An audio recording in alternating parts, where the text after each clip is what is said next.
Okay, we'll call the meeting to order.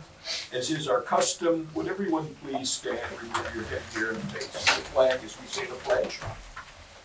I pledge Allegiance to the flag of the United States of America and to the republic for which it stands, one nation, under God, indivisible, with liberty and justice for all.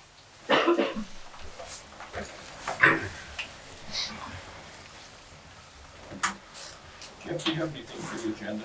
I don't have anything. Okay, I'm going to add toward the beginning, we'll call it 3A, right behind public input. And we'll just call it an introduction to the facility and operations personnel. Our new guy, Stephen, you'll have to stand up. Eventually, we will call you right now. Okay, we are all present and accounted for.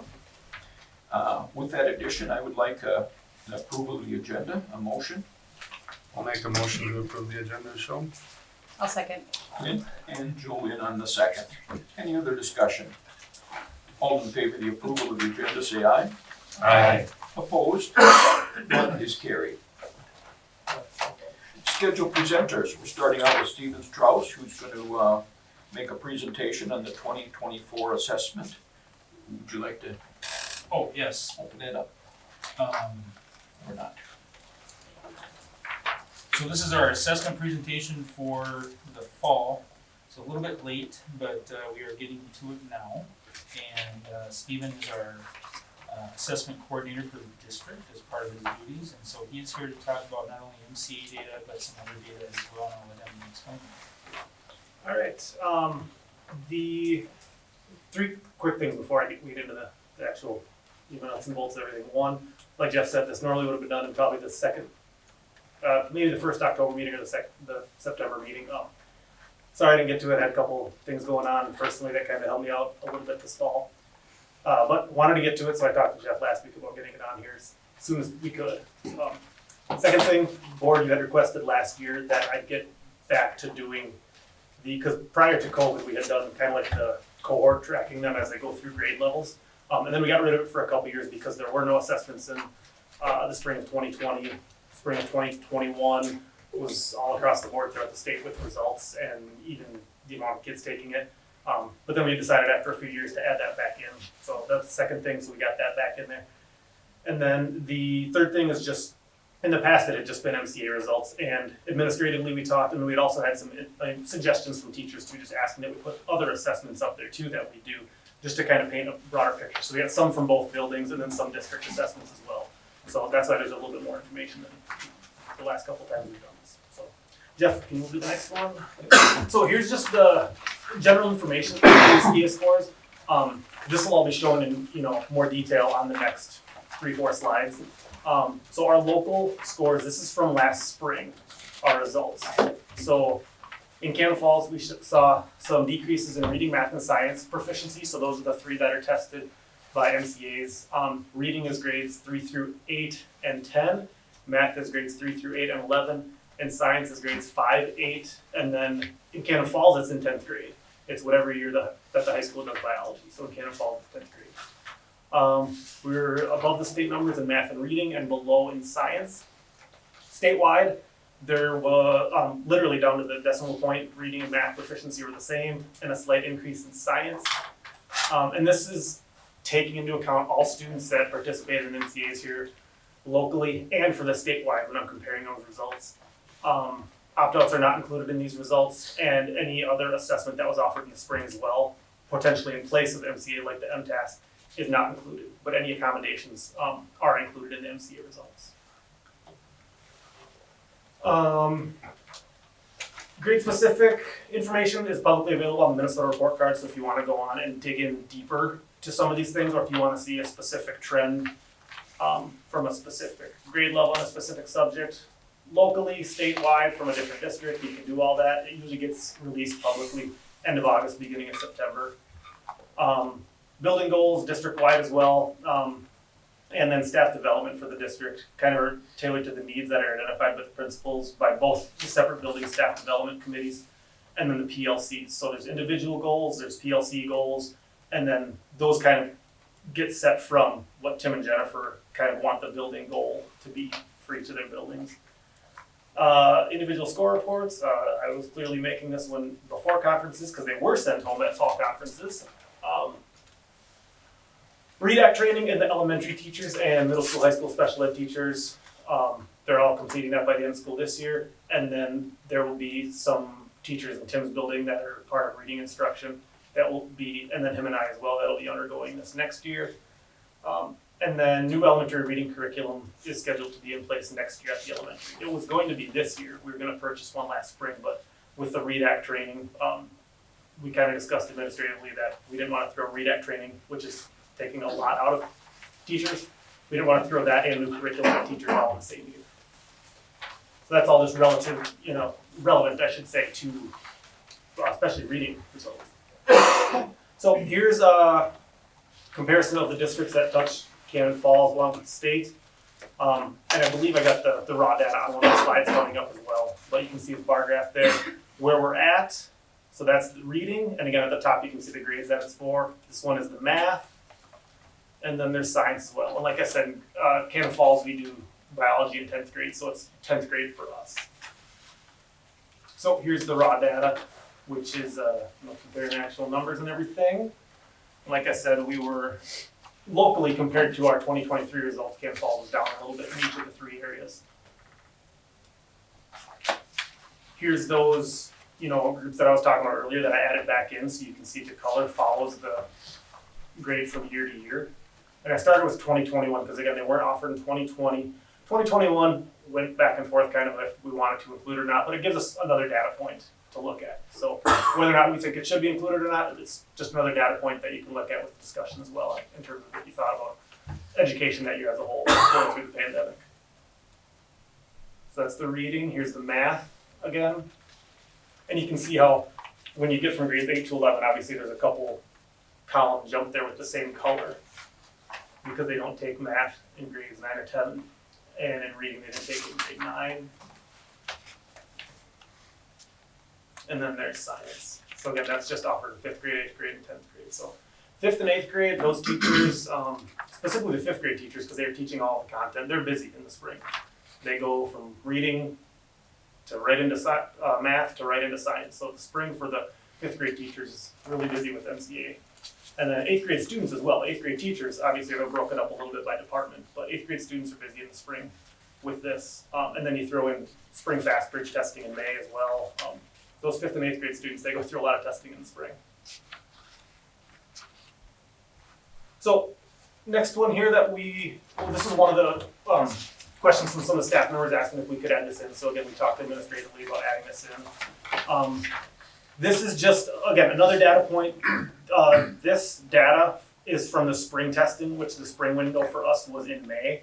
The percentiles for FastBridge compare more favorably to MCA data.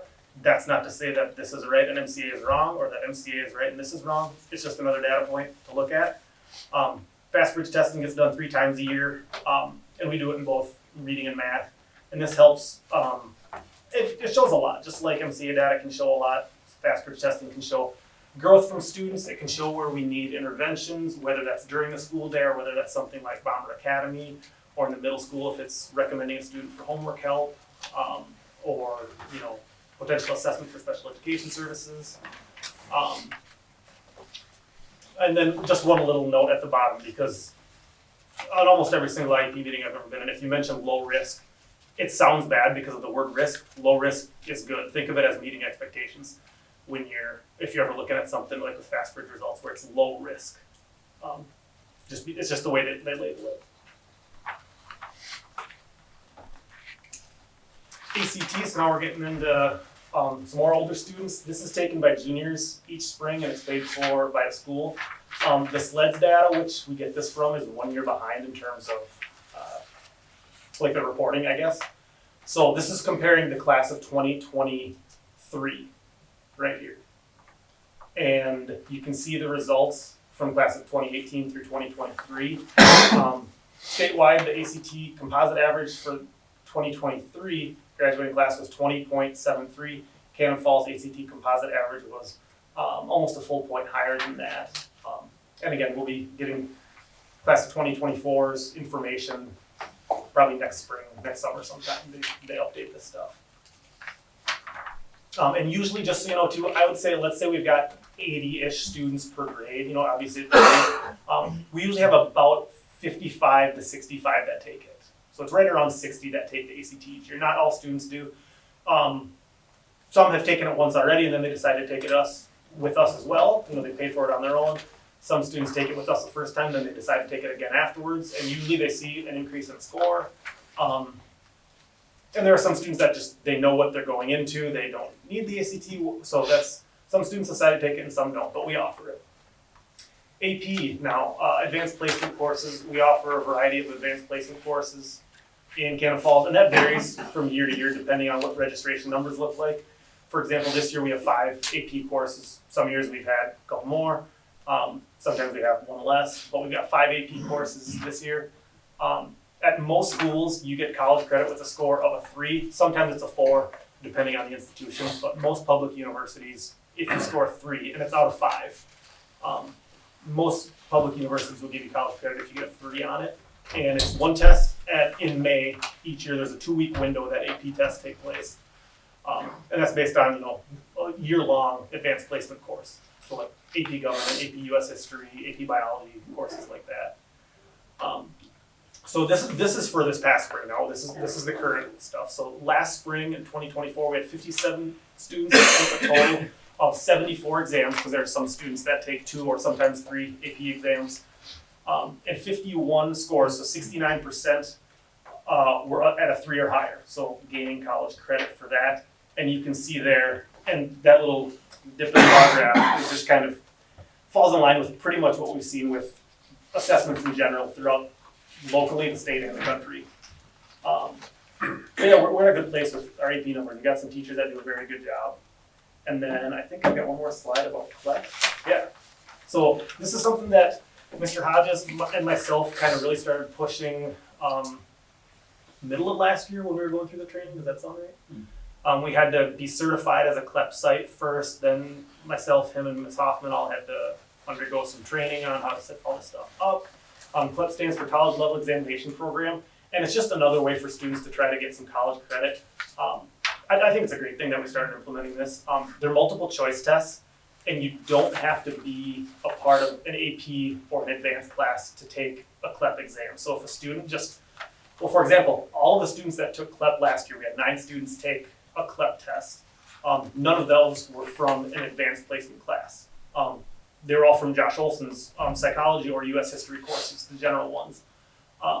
And 7 of the 9 passed. So he was kind of willingly, he was our guinea pig to do this. He wanted to, just like Tim and I, he wanted to kind of move forward with another way for students to have an opportunity to get these results.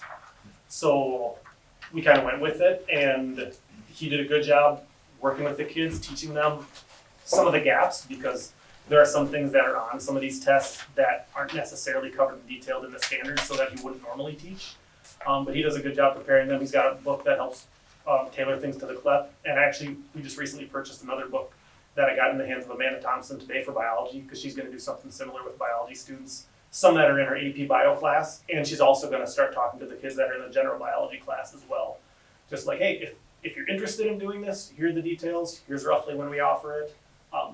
The nice thing about Tim going through the process and training of setting us locally up to be a CLEP site is that it's up to us when we host the test. So for example, last spring, I was just working with Josh and his students, and we had just said, okay, let's do it the day of teacher workshops. So the day after students got out, 8 of those 9 students came in. I did another one with a student afterwards because there's some confusion on some things. So 8 of the 9 students came in just the day after they got done, and I met with them in one of the rooms, and they can take different CLEP exams at the same time too. So that's nice. It doesn't all have to be just CLEP biology or CLEP US history. And it's multiple choice tests, and you get immediate results, so you know if you passed or not. And they can take exams even in classes that we don't even offer here, right? Yep. Like French or Yep. stuff like that. Yep, just like AP, there's tons of different selections, and with CLEP, yeah, it's just, they pay the fee to get it done, and then they give us the ticket, and we enter in their information when they come in, and a couple clicks on my end, and they were taking it, and it works out really well. And I think it's a great thing that Tim kind of guided us down this path of. Do you find that CLEP is more widely accepted than AP programs? Not that I've College seen. The CLEP, it looks like there's like in general, 50 is like the passing score to get college credit. With the AP, it looks like it varies more from institution to institution, but they're both very widely accepted. And kids can double up on those two, so, for example, our kids who are taking AP US History can do a first semester CLEP, get college credit for that, get a second semester CLEP and get college credit and get credit for taking the AP exam as well, so there are some classes that they can really kind of load up on, to get college credit. Yeah, like in with that, some of those things. in that example, you could, it's some, like from social studies teacher, for example, Jeff probably had to do this too, where you take like an early US history and then a late US history for college credit. If, in Tim's scenario, if they passed both the CLEP tests, they would have both of those classes taken before they even got to college. And then if they passed the AP test, that could be just like 3 elective credits at college. Because since they wouldn't need the US history credit, it could apply as like 3 elective credits. So you can, yeah, they can double up and get quite a bit taken care of there. Is that a menace, or do these credits stay predominantly in the state, or do you see them transferring home as well? They can transfer out. Yeah. Because this is college board testing, It's nationwide. it's kind of nationwide. Both CLEP and AP are college board. Yeah, they're run by college board. Other questions for Stephen? Yes. Go ahead. I have and I'm not sure if you have the answer right now. This might be more of an email question. So like taking a look at like 5th grade, they're 50% proficient in math. Do we know that other 50%, is it like 40% of them are in that kind of approaching category? Or do we have to have that data as well? Like partially medium. Like Yeah. if they're at like a 49 compared to 50. Correct. Off the top of my head, I don't. We can look it up. Tim Dano did some of that looking up for his grades in this building from the spring information because he wanted to give that to teachers.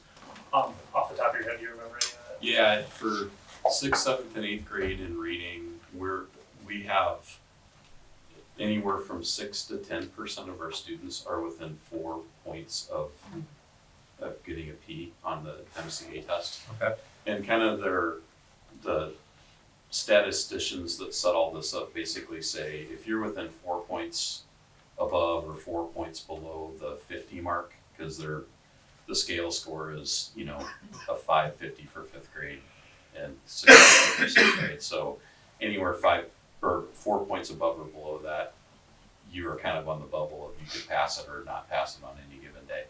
So that's kind of where, with our literacy goals, we've kind of focused on trying to hit those bubble kids, because those are the ones that are going to be like tier 1 interventions, regular classroom teacher interventions that can get those kids off into the passing range for that. So I guess what I was getting at too, so do you see more students moving into that tier 2 interventions, or do you see them more commonly come from that tier 2 getting in that tier 1 interventions?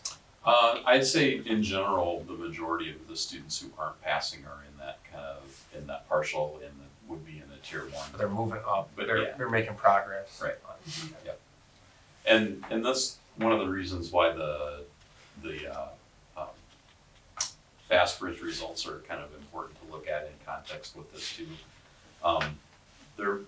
They're probably more telling for us on an individual student basis on what we look for, because we do a fall, winter, and spring benchmarking with those, and we can see growth of students over time. So we really know if we've got a student who is not meeting our growth expectations on the FastBridge test, that those are the ones that we need to get an intervention right away.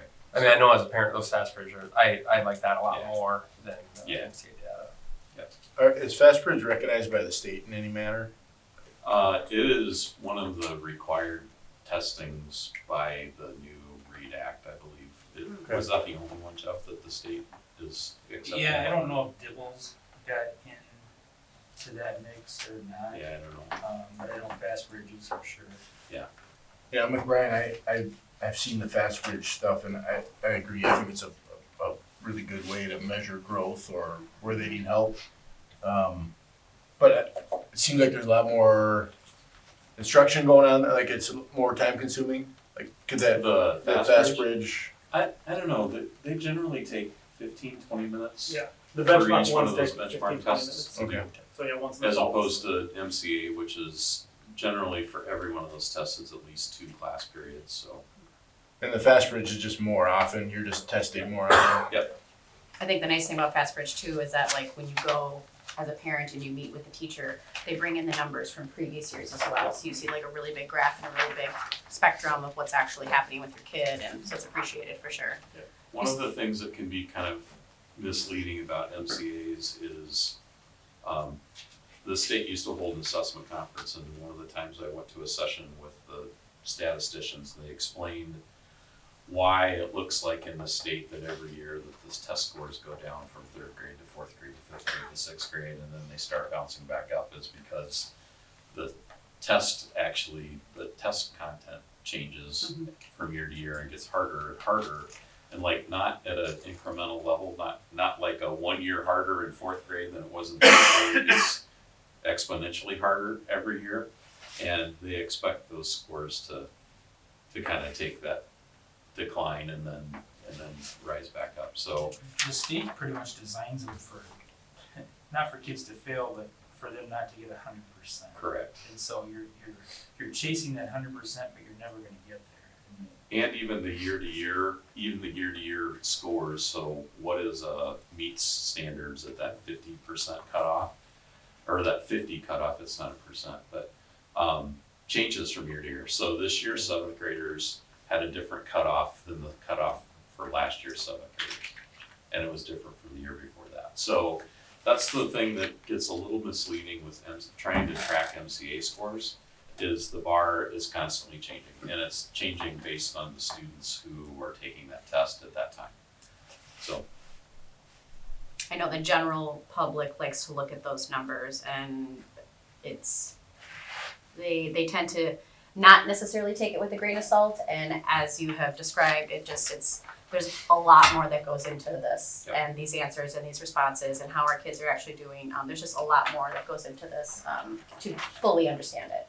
Which is part of the reason we wanted to incorporate some of the other information too, because Correct. not that we shouldn't just rush off MCA data, whether it's good or bad for us, Mhm. but let's take it in context of what does FastBridge Correct. look like also, Correct. what was going on during that particular time, Mhm. what are our other assessments doing, you know? And you said we only go back to 2001, sorry. That's as far back as we go, 2001? 2021? Yeah. So yeah, 2020 there weren't MCAs done in Okay. the spring, so that's why this time we started with Okay. 2021. Mhm. And that year was when they started doing them again, Mhm. and that's when, like I said, you can debate whether or not we should have included that. I decided to put it in just as another data point, but that was the year when locally we were hybrid. Yeah, yeah, Tim's building, in that building, Yeah. all students were in, but then we took some time period of distance For sure. learning, for sure. so. I was just gonna ask, I mean, obviously, we have some really, really good numbers, but we also have some numbers that are quite low. What are we doing to combat that? And, is this some information that we also use when doing teacher evaluations, or what do we all do with this data? So the data is used by all of the PLCs. They get their MCA data, and now the state and the company that runs them, Pearson, is putting out a report that actually breaks down the sub strands of the test and tells you how well we do on each of those areas. Which seeing that data for the first time this year was really enlightening to a lot of teachers. I mean, it tells you that there are areas in those MCA tests that we do really well, and there are areas that we don't do as well. And it gives those PLCs a chance to focus on those different subcategories of the test. In the elementary school, I believe Mississippi has MCA goals, in the World's Best Workforce report that you guys are approving for reading and math. And in my building for the last 2 years, we've kind of set literacy goals based for all departments and all PLCs based on our MCA results. So again, the focus for us was to look at those kids who are on the bubble, who are ones that don't take intensive interventions, but things that teachers in the classroom can do to get them up to that mark. So we've been working on building-wide literacy in this building to focus specifically on the reading piece of those things. And you know, I'm not making excuses, but explanation is that, you know, we just went through some major changes in where content is taught in science. So just this year, and we've been prepping for this for a couple of years with COVID, kind of got in the middle of it, a switch from teaching physical science in 6th grade and earth and space science in 8th grade to now it's earth and space in 6th grade and physical science in 8th grade. So did I say that right? They switched. This is back at the Or ninth grade. Yeah, they swapped, and that's been pretty disruptive to a lot of the kind of learning things that we've done with kids. So we're gonna have a couple years where the science is gonna look a little iffy. But I expect, given the work that PLC does on things, that the numbers will continue to increase over time. Our math numbers looked better than our reading numbers, and I think that, again, we had some personnel kind of stuff in the math department last year that's not there now. I think we've got a more stable group of teachers without people being on leave for a long time. So I expect those numbers to go too. Our math numbers, I was Really good. really happy with. Our seventh grade math numbers didn't look great. Our 8th grade math numbers were phenomenal. So I think that those MCA numbers are going to continue to increase over time. And I'll be really frank with you, my focus is more on the ACT scores and the AP scores, because we're putting interventions in place with kids to get them where they need to be, and I want to see where they're at, when they walk out the door. So those numbers continue to be really pretty good. So Is it even something as simple as like looking at these numbers going, oh, looks like maybe this particular class, the 7th grade class, maybe next year when they go to 8th grade, let's focus a little bit more on this, or Yep. is it something as simple And as that? Like, every class kind of has their own personality. Yeah, and, totally, you yeah. know, Yep. I'm trying to think when it was the class of maybe 2018. Every year that group took a science test, they rocked it and knocked it out of the park, and our science numbers looked phenomenal. Mm-hmm. The years following it looked more normal with what we'd had in the past. So we're gonna see, because of the class sizes that we have, we're gonna see, just because of the way numbers work, bigger swings, ups and downs, because we don't have big numbers of students. In Farmington, you're probably gonna be more steady just because you've got a lot more kids taking the test. So it's just kind of the way statistics work, is there are bigger swings because of smaller class sizes with us. But it is always something that we focus on. We take a look at this data, and it's a part of the PLC planning every fall when we go through this. In fact, most teachers now, because all these tests are online and we get preliminary results, are actually looking at it in the spring and starting to make plans for the following years going forward. Thank you, Tim and Stephen. Well, I got one more question, so that I can see the goals in here in the World's Best Workforce. So, this is for 2025, so we have things we're gonna put in place that we're working on now to get to that goal, Correct. and they're in place, they're, okay. Perfect. Yep. And like you say, pretty aggressive goals, so, I mean, They are. it's good, They are. They are. it's aggressive, you're not Some looking of them are for, 3-year goals too. if Yeah, I'm correct. Yeah. But a 5% swing is a pretty aggressive. big So- swing. I like that. Thank you, nice comprehensive presentation, thank you, Tim, as well. Stephen had a little bit more on the safety committee. Yeah, Jeff had asked me if I would just provide a couple kind of bullet point talking points of where we're at with just some safety things going on. Nothing, sorry Bob, you're looking up there. No presentation I put together. He just asked me on Thursday if I would put together some talking points, because he said a couple people had asked kind of just for a broad overview of some updated stuff. Drills and scenarios so far, I'm talking in general between the two buildings, have gone well. You know, we've got blue team, fire drills, Alice scenarios, things like that. There's a tornado drill each spring. We're always looking for improvement with those. Myself, Tim, and Jennifer, we kind of hold ourselves, the building, our teachers to a high standard with those things. So if there's something we don't see, we try to correct it. Even if it's a minor thing or it might seem minor, we want to, in the drill, whether it's getting all the kids in a classroom during a code blue so that way we don't see a student undergoing a medical emergency, you know. If one door is open, that's one door too many, you know. So things like that, we're always looking, again, not to poke holes in where our faults are, but if we see a fault, no matter how minor it may seem, we're trying to correct that. I love you guys training. There was a training in Rochester in June that Tim, myself, and Jennifer went to on the first day, and then Tim and I went to the second day as well. I love you guys' foundation. It's this foundation that just does a lot of school safety stuff, and we're going to be taking our district through some changes with this. It will change very little, if anything, about the procedures that we do. Some of it is terminology. One of the biggest things that I guess you could call this a change, it's more of a just teaching us, was the second day that Tim and I were there. It was the SRM, the Standard Reunification Method, where, for those of you that remember a couple years ago when we had to reunify students from 3 p.m. to 6 p.m. after there was an event that took place in town, we would run things differently now, knowing what we know based on that training. And some other training that Jennifer and I went through last year that Tim's going to be going through this year.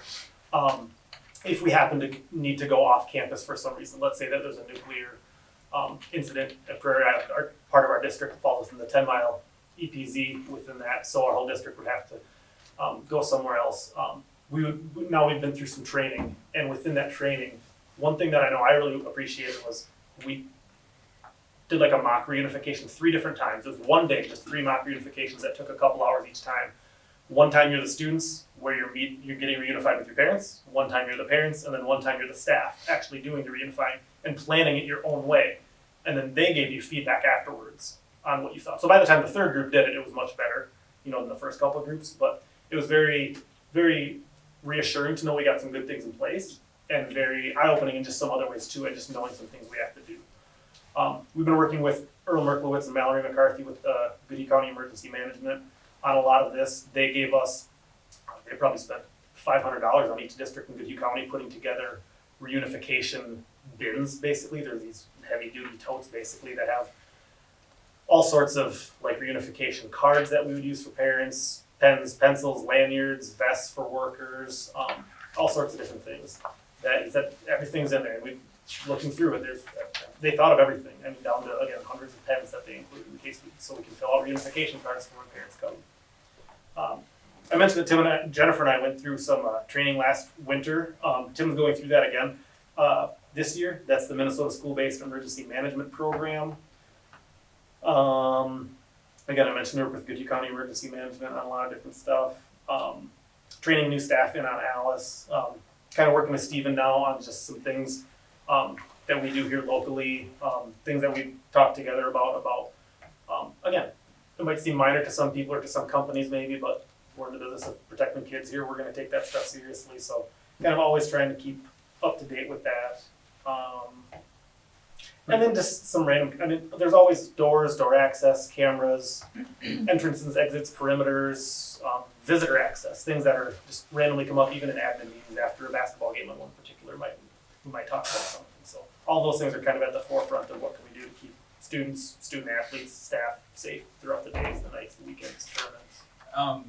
We work with the Minnesota Emergency Management, or The school safety center. the school safety center, and they were down last year, I believe. Yep, they're on a couple times each of the last few years, yeah. And they had a lot of high praise for our district as a whole for the safety measures that we already have in place and the systems that we have in place. So I feel really comfortable with that. And I Love You Guys is a very broad program that includes the Alice measures as well. And as Stephen was saying, it was more of changes in our vocabulary than anything, not necessarily the systems itself. It's really always been impressive to me as a parent and a grandparent when my kids are going through this, as to how well prepared and how proactive we are as a district. And you're to be commended for that because it passes down to the educators as well, who are equally as prepared for anything. Who would have thought we would have gone through some of the situations we have over the last 10 years? Who would have thought it? It just wasn't there a long time ago. But kudos to all of you for putting us where we are and to continue to put us where we are. And kudos to every worker we've got here too, teachers, parents, custodians, taking this stuff seriously, buying into the stuff that we talk to them about, and offering suggestions. There's nothing we're doing perfect. There's always gonna be room for improvement in these areas, and staff bring those up to us, and we talk about those and figure out ways we can solve those issues. So yeah, all the workers we've got here in the district, yeah, I think safety is a big priority amongst everybody. That's good. It is impressive. Yeah, I really appreciate the updates. I think that's awesome to hear, and I think other people appreciate it as well. Yeah, for sure. Any other questions, comments? Okay, thank you again. Yep. We're moving on. Public input. Does anyone wish to speak to the district in regard to anything on the agenda this evening? You have up to 3 minutes. Open for comments. Closed for comments. 3A, the introduction here. We have a new facilities and operations person, I guess.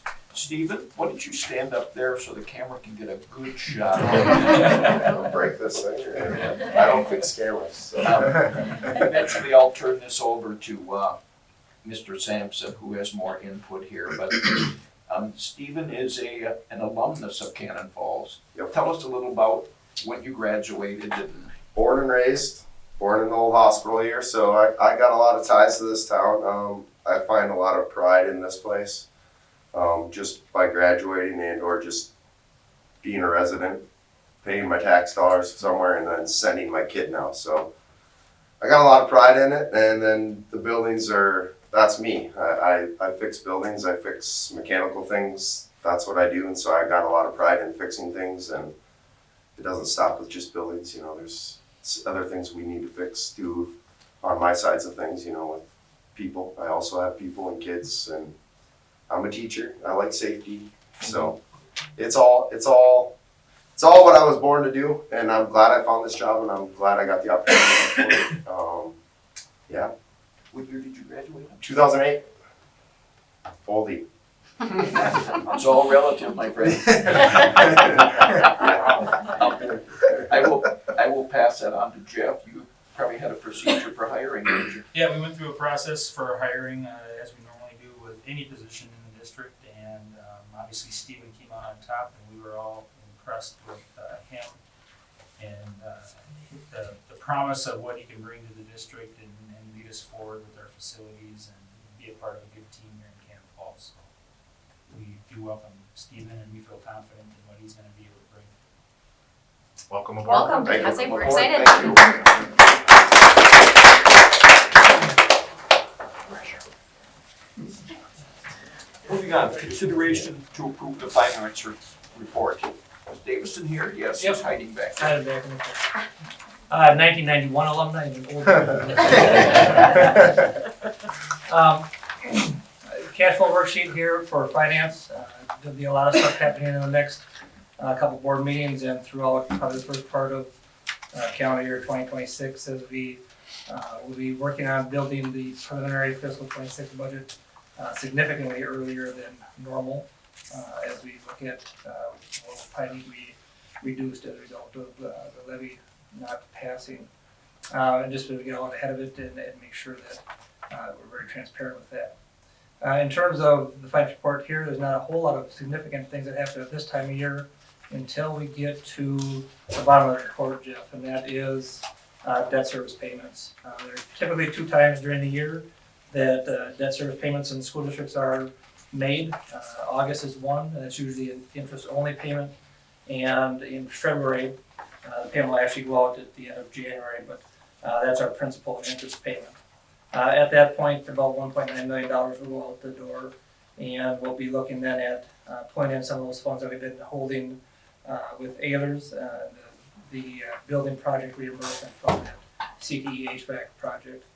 We've done really quite well being able to kind of manage the funds there and earn interest for the district and get a lot of things done with those CT HVAC dollars that we went through that building project. As it, of course, spanned over several years. Usually they're a little bit quicker time frame than that, but it allowed for us to hold back some funds, as long as we had the cash flow to do it, to let those dollars earn some interest. And throughout that project, over about $800,000 worth of items that normally wouldn't have gotten done, we're able to get done with those projects. And things that most people wouldn't think to notice or recognize, but very important things to facilities. So all around for the district and the community, and what we got out of it, and for the kids, a very good project all around. We're still kind of reaping some of the benefits of that. Not a whole lot more to report. Once we get to the next meeting, you'll see truth and taxation, a review of the budget, and some other things. So you'll get some more numbers in future meetings. But if you have any questions, I can sure do my best to answer. Josh, do you recall what the total interest earned, or what it will round up to be? I'll be able to pull it out. Maybe at the next meeting I can bring Okay. the numbers so you guys can have that. But it's 6 figures. I think Josh deserves a lot of credit for that too. Not only have we got projects done, but we're gonna have additional funds that he was able just to have an account and earn interest. And I mean, we had a facilities meeting this morning, and the list of things on that list to tackle is immense, and I don't know how we would have done it without Josh doing that. And so thank you. It's a lot of help from all the outside groups. You know, there's always going to be in a district more needs than there are dollars, and we try to prioritize the best we can to get the bigger things done, the more important things done. They're all important at different levels, but it is a balancing act. There's a lot of people that would help all that out. And so we're all clear that that interest earned has to be allocated to Those facilities. projects, yeah. Anyone else for Josh? If not, I would look for a motion to approve the finance report as shown. I'll move to approve. Luke on the motion, I'll second. Brian on the second. Any other discussion? All in favor of the approval of the finance report, say aye. Aye. Opposed? That is carried. Consent agenda. Items under the consent agenda are considered routine and will be enacted under one motion. In the event a board member wants to discuss any single item, it can be removed from the consent agenda for a separate action. Anyone have any questions or concerns or inquiries? I'll give you just a minute to look at that. And once you are inclined, we can approve the consent agenda once you've reviewed. Yeah, we do need to give the gifts. I didn't make myself a note. Jeff, why don't you tell us about the gifts we've received? Yes, I'd like to read off the gift donations for this month. The Gene Haas Foundation donated $2,750 to robotics. Donita Flodine donated school supplies. Bonnie Showquist purchased PBIS Turkey Bingo prizes and snacks, along with Katie. Lori, Just Katie? who's Katie? I don't know that. Oh, it was just written in. Elementary added that. Okay. Alright, the Ed Foundation has a number of gifts here, we'll buzz through them real quick. $246.40 for novel Lemonade Wars in 5th grade in Ganrud's room. $600 for Centervention SEL 4th through 9th grade for Franson. $1,310 for an author visit and by Mrs. Kopp. $1,100 for the Mill City Museum for Miss Catterlick. $2,020 for Roca rock climbing with Miss Catterlick. $740 for a visit to Oxbow Park by Mrs. Catterlick. $1,165 for Raz Kids for Miss Nelson. And finally, Wangan Prairie Church supplies for hygiene products, clothing, and coats. So we do thank all of our donations for this one. Looks like the third grade's having a lot of fun this year. It needs to be a third grader. Thank you. Anyone else wish to inquire about anything on the consent agenda? If not, I would look for a motion to approve when you're ready. I'll make a motion. Jolene on the motion, A second. seconded by Katie. Other discussion? All in favor of the approval of the consent agenda, say aye. Aye. Opposed? That is carried. Super report, Jeff, what do you got for us? Yep, I have the social media report that we have, and one of the things I wanted to call to your attention was the number of people that were reached with our food service pulled pork. The amount, I mean, that's a very medium-sized city in the state of Minnesota, the amount of people that it reached, so I wanna say kudos to Lori and her group of band of merry cooks that we have that pulled off the pulled pork, and I would say that we are probably the talk of the state right now as far as serving fresh meals like that. So kudos to them. But the rest of the report is as presented there, and you can see that our monthly reach is getting bigger and bigger year over year when you look at this bar graph. So that's always good that we're out there telling our story. Cannon Falls.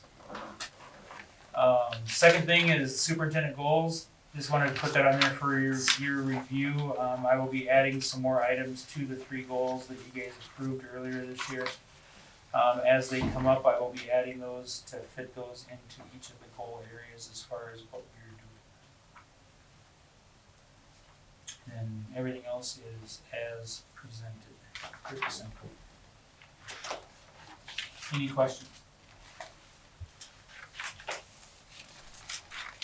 That's all I got.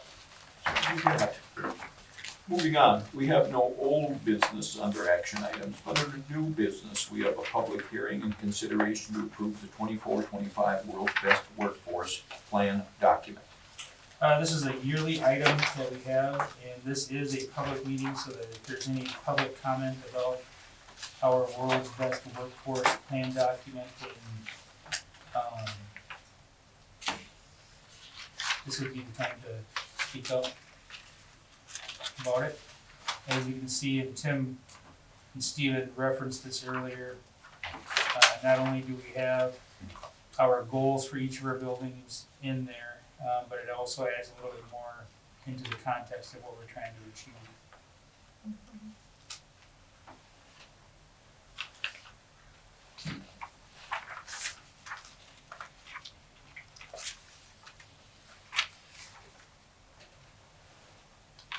Anyone have any questions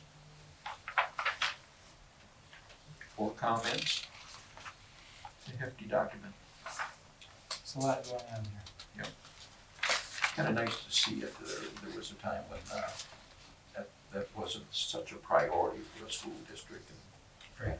wasn't needed, I guess, and now certainly it is. If you're ready, I would look for a motion to approve the 24-25 World's Best Workforce Plan doc. I'll make a motion to approve. Clinton on the motion, I'll second. seconded by Luke. Other discussion, comments? All in favor of the approval of the 24-25 World's Best Workforce Plan doc, say aye. Aye. Opposed? That is carried. Consideration to approve an AP U.S. History and Government student trip to Washington and Colonial Williamsburg in 2026 with World History AP U.S. Government and AP U.S. History teacher Heather Lasky. I believe this has been a trip in the past. Yeah, they went last year. Okay, Um, I wasn't sure if it was a couple of years ago or no, not. I think it was last year that they went. Okay. Or last spring, I should say, so I think they're planning maybe a couple of years. No reservations, you're in full support. No, the feedback that I got from Heather, from the other people involved were, what do you do to your kids to make them behave so well? So I think we're probably in pretty good hands with that, so. Question for Jim? Now I would look for a motion to approve. I'll make a motion. Julian on the motion, seconded by I'll second. Katie. Other comments or discussion? Yeah, can you just remind me how the funding of this trip works? How that, I don't recall. I think that's a self-pay. because Yeah. It is, okay. Yeah. And they fundraise usually, Okay, thank you. like we'll approve some sort of fundraiser. No fundraise? I didn't, Not this Addison time. went last spring, she didn't fundraise. But you had a choice, right? Or no? She tried, I think maybe there were a couple, There were a couple options or something? but it was all parents paid. Yeah, They did some letter writing and I think Yeah. they sought out some specific groups for donation. donations. Gotcha. I just love that our kids get to go on these trips. Yeah. I think it's awesome. Yep, that's great stuff. Okay, we have a motion and a second on the floor. Discussion is closed. All in favor of the approval of this student government trip or government student trip, say aye. Aye. Opposed? That is carried. Consideration to approve a 24-26 staff development plan and budget, policy 425. Yep, as you can see, this is based off of our school board policy 425, which is here. And this is a plan for the next 2 years for our staff development and the budget for that. And I do recommend approval on that.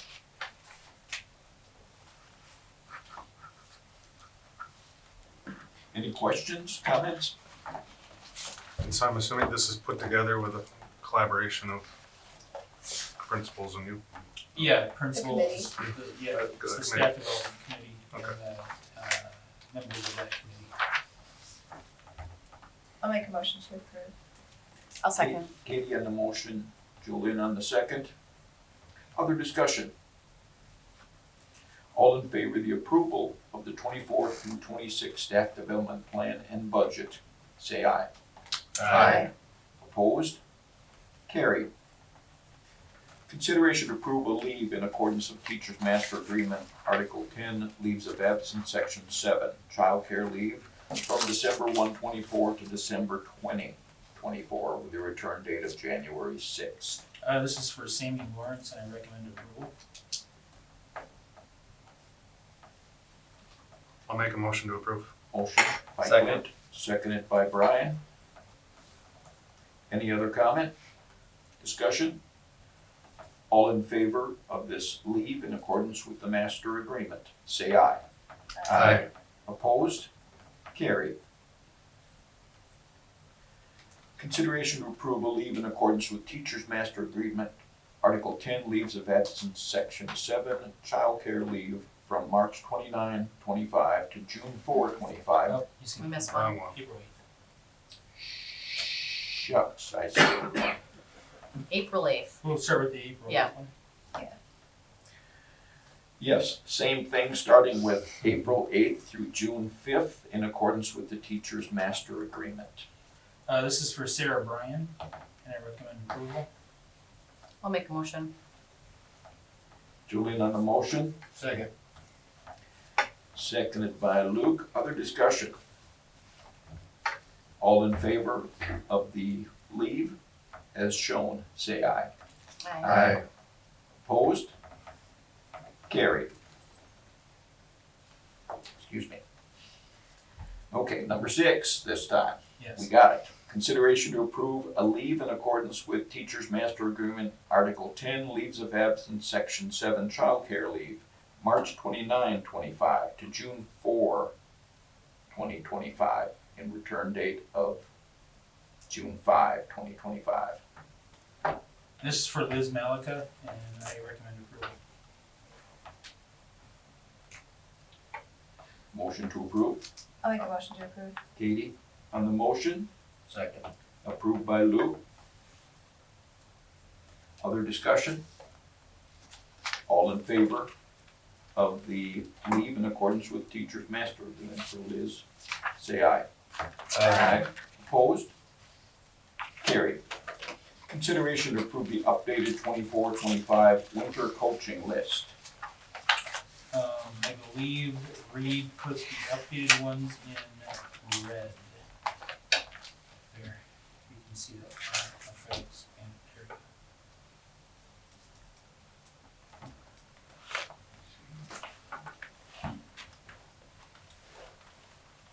And this, I believe, fills out all of the coaches for the winter.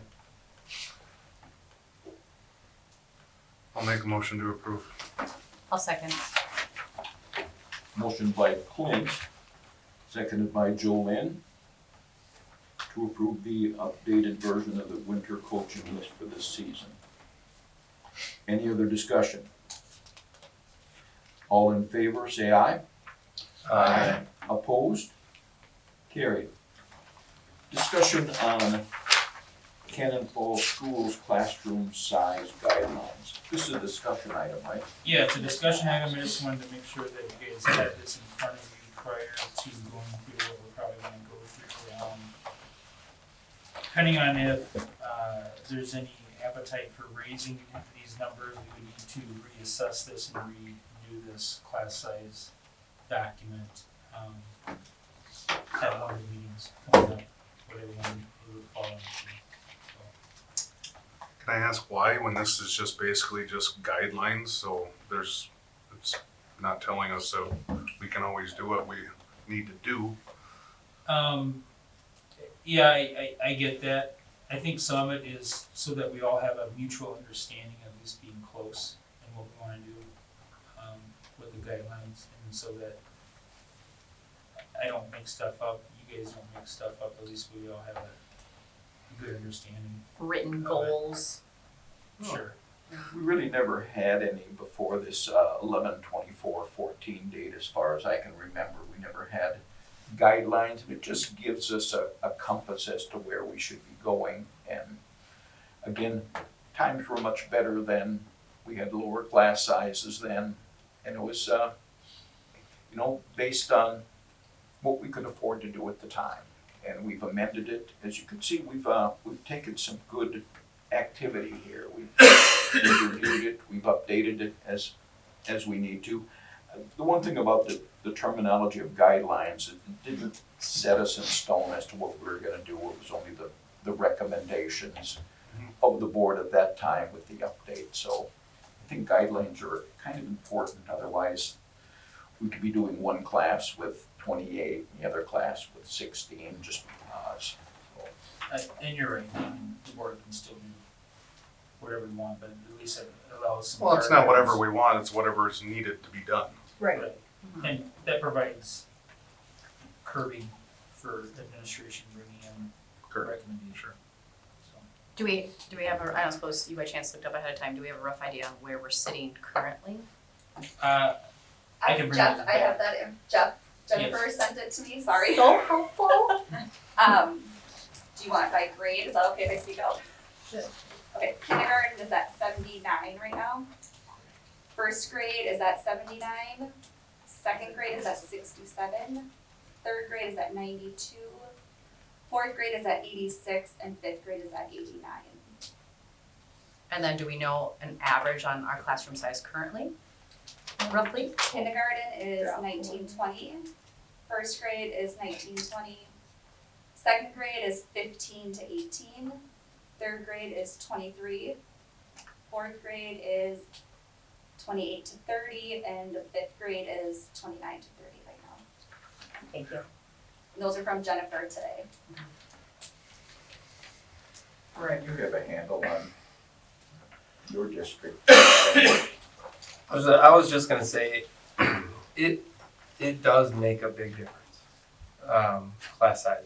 I mean, I have slightly smaller classes this year than I've had in the past, and I certainly feel like I'm able to do more. I'm able to reach more of my students, and that's the facts of it. So, obviously, we're working within budget constraints that we have, but the guidelines that we have and the class sizes, they do matter when we start talking about having 28 students with one teacher in the elementary. That's a large class. So I guess that would be my only opinion on those.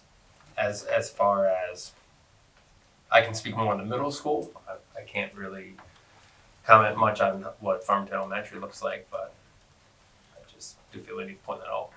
So you have smaller class sizes than you had in the past. Correct. And what are they now then? I would say my average class size right now for my 6th and 7th graders is around that 28 to 30 mark. And that's an enjoyable number for me, considering I used to be at that 35 to 36. Sure. So I really like that number. As far as, I think really in elementary is where they feel it a lot more. When we get my 6th graders in, they are basically elementary kids, and by the end of the year, that 30 is a lot easier to handle than they are as basically incoming 5th graders. Mm-hmm. So I will say that. So in my opinion, it's at elementary school where they really feel those larger class sizes. In my opinion.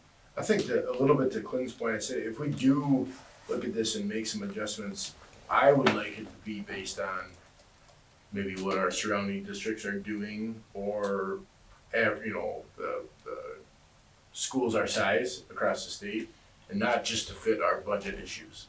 So if it's still here and we're above that, we at least know that because it's not a perfect situation right now, we are above where we want to be. But we have that right to do that because we have to, but we still are striving to be where the rest of our peers are as far as, Still that mindful approach. Yeah. And not just saying, well, we need 36 in 5th grade because that's where we're gonna have to be.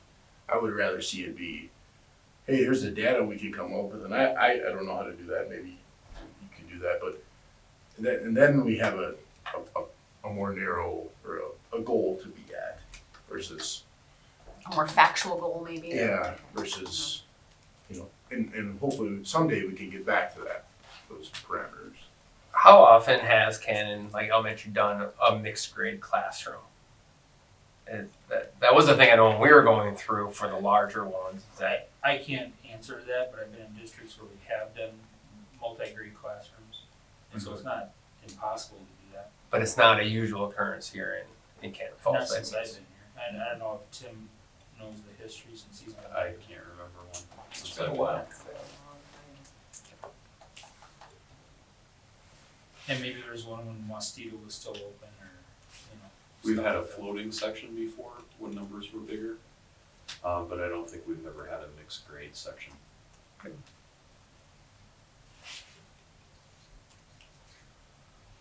Anything else for this?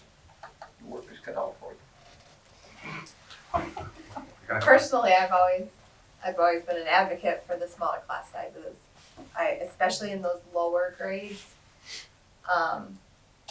Just being in those classrooms and working as a para and helping with those age groups, I feel like it definitely, the teacher can handle more and more of the behaviors and more of the getting them used to the structures of school if they have a lower class size. That's just always been my, 2 cents for the elementary school. So I've always been a big advocate for that. I think everyone wants that. Yes, but I Everyone's in agree agreement on with, that. I think you should keep it as they're guidelines. Yep. Like you said, it doesn't mean we can't make exceptions to guidelines. But I think that they're good guidelines to shoot for. We always wanted those lower class sizes, the K1 too, because kids are just adjusting to a new lifestyle from home. Yes. And so it was always our thing, if we could get 17 or 18 kids, that would, that would be where we would like to be. Right. And I think the continuance of that would be great if we can do it. Anything else on that? Keep working on it. Other areas, next regular board meeting is December 16th, 2024 at 6 p.m. Truth and Taxation, final levy certification, and fiscal year 26 budget reduction. Anything else that you'd like to add before we depart here? Comments, questions? If not, I hope everyone has a great Thanksgiving. And thank you for the attendance and the input. That was good information we received tonight. Having said that, I would look for a motion to adjourn. I'll make a motion. Joe Lynn on the motion, Second. second by Luke. Other discussion? All in favor of adjournment, say aye. Aye. Opposed? We are finished. Thank you.